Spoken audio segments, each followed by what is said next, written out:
परमात्मा अपने जोगजीत पुत्र के रूप में आए थे, जब काल के लोक में प्रवेश किया, किस लिए आए थे? कि हमें दुखी देखा कि ये मेरे बच्चे वहाँ कितने सुखी थे, कोई दुख नहीं था, कोई मृत्यु नहीं, कोई कैंसर नहीं, कोई कोढ़ नहीं, कोई बीपी हाई ना लो होता था, ना कोई शुगर बीमारी थी, और ना इनको खाने का अभाव था, मजदूर बने फिरते।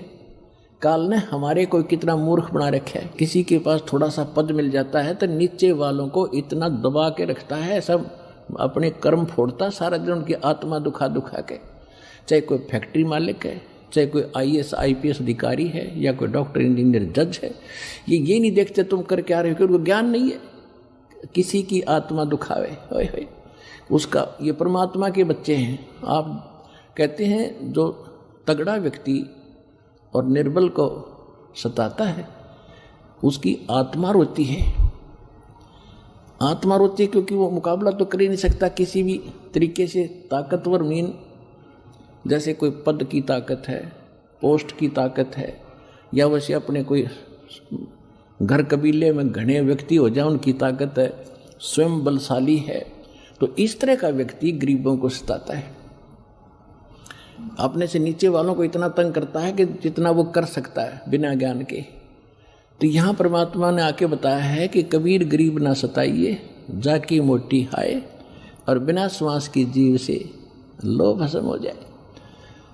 देखो कहते हैं गरीब को ना सताना, आपकी ये हालत हो जाएगी, क्योंकि वो तो जीवित श्वास है, आत्मा से उसका कनेक्शन है, रो रहा है, उसकी आत्मा दुखी है, तो उसको जरूर प्रतिफल मिलेगा, 2 दिन पीछे मिल जाएगा।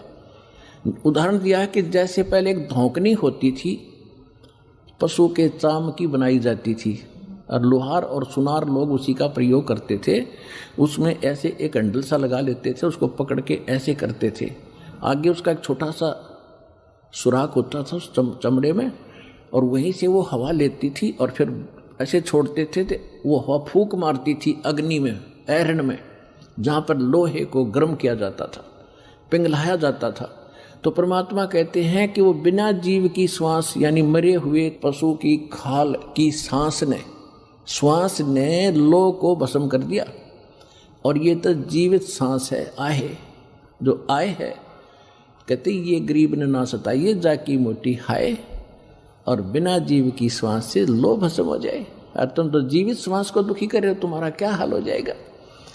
तो इस काल ने हमें न्यों भी पाप एक दूसरे के साथ अपने कर्म बिगाड़ने के लिए सिस्टम पूरा फिट कर रखा है कि इनकी बिरान माटी कर दूं, और फिर ये अपने वो एक दूसरे का किया कर्म यहाँ भोगते रहे और आजीवन दुख पाते रहे।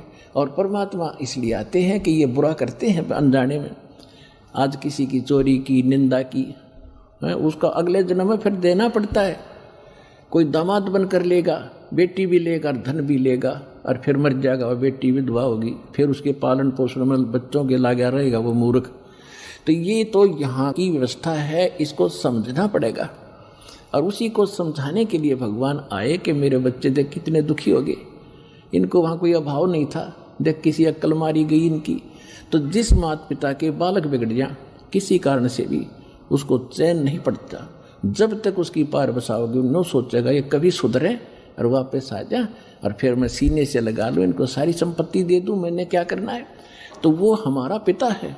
हम गलत आदमी इस काल के आके फंस गए। ये गंदा आदमी है, ये कति झूठा कपटी, हर तरह से हमें मूर्ख बनाकर यहाँ पर फांस रहा है।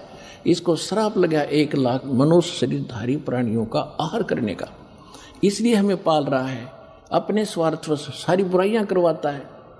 आप देखते हो बीड़ी, शराब, तंबाकू, फीम, सुल्फा, भुक्की, ये खाने की चीज़ है। मांस ये खिलाता है ताकि इसका टेस्ट बने। हम स्थूल शरीर से जो खाते हैं, एक अंदर शरीर है सूक्ष्म, उसके अंदर ये सारी वासना डिपॉजिट हो जाती है, इसमें समा जाती है। कुछ अधिक आहार तो लग जाता है शरीर के पोषण में, स्थूल के शेष जो वासना है उसका टेस्ट होता है, वो अंदर जाता समाता है जीव के माध्यम से, और फिर इनको ये कवर तो ऊपर रह जाता है, यही छोड़ जाते हैं। सूक्ष्म शरीर जब जाता है मनुष्य का, एजडित रहता है, जब तक दूसरे प्राणी में नहीं जाता ये सूक्ष्म शरीर एजडित होगा। तो ये तो ऐसा है जैसे सर्प कांचली छोड़ जाता है और सर्प अलग होता है।